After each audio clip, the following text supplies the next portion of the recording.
ఆంధ్రప్రదేశ్ మంత్రివర్గంలో కొందరు మంత్రులు వివాదానికి అడ్రస్గా మారుతున్నారు. ఇది పార్టీ అధినాయకత్వానికి తలనొప్పిగా తయారైంది. కూటమిలో ఎమ్మెల్యేలంటే 164 మంది వరకు ఉన్నారు.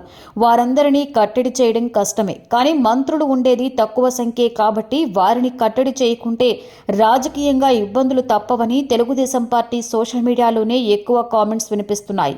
ఈ మధ్యకాలంలో తరచూ మంత్రులు వివాదానికి తెరలేపుతుండటంతో ఏం చేయాలో పాలుపోవడం లేదు.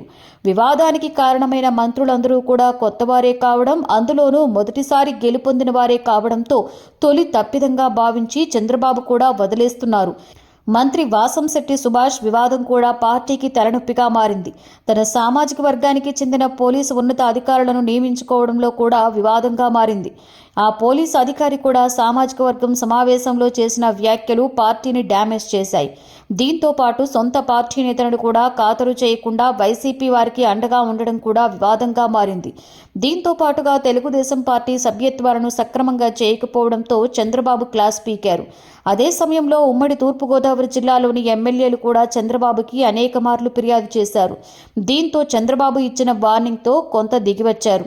ఇప్పుడు కొత్త దారిలో వాసంశెట్టి సుభాష్ పడినట్లుగా కనిపిస్తోంది. రాయచోటికి చెందిన మండిపల్లి రాంప్రసాద్ రెడ్డి కుటుంబం కూడా వివాదంలోకి మారిపోయింది.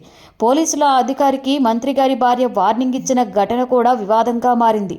రవాణా శాఖ మంత్రిగా కూడా పెద్దగా పనిచేయలేకపోతున్నారన్న విమర్శలు ఉన్నాయి. కడప జిల్లాలో ఇంతమంది నేతలున్నా తొలిసారి గెలిచిన వారికి ఇచ్చిన ప్రయారిటీ సీనియర్ నేతలకు ఇవ్వలేదన్న అసంతృప్తితో ఉన్నారు.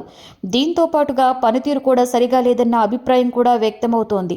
కేవలం రాయచోటిలో గడికోట శ్రీకాంత్ రెడ్డిని ఓడించారన్న ఏకైక కారణంతోనే ఆయనకు మంత్రి పదవి లభించిందన్న వాస్తవమని ఆ ప్రాంత నేతలే అంటున్నారు. ప్రభాత సూర్యుడు జాతీయ తెలుగు దినపత్రిక. ప్రతి అక్షరం నిజం వైపు. నిజం దాగదు, వార్త ఆగదు.